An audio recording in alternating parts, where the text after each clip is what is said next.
Oi meninas, hoje eu dei um monte. A Ana Clara tá doente. Hoje eu não vou mostrar ela, que ela acabou de dormir, daqui a pouco ela vai tomar banho. Eu vou fazer o vídeo ela tomando banho.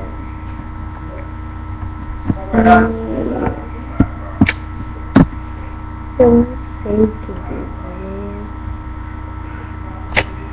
Ela tá tomando, porque ela tá dormindo, que ela vai tomar banho. Ai gente, eu não sei o que fazer com ela. Ela tá assim, tá irritada, ela tá roncando, tá fazendo coisa danada pra ela. Tá muito estranha a cagada dela, tá muito estranha a caquinha dela, tá verde. Eu não sei o que fazer.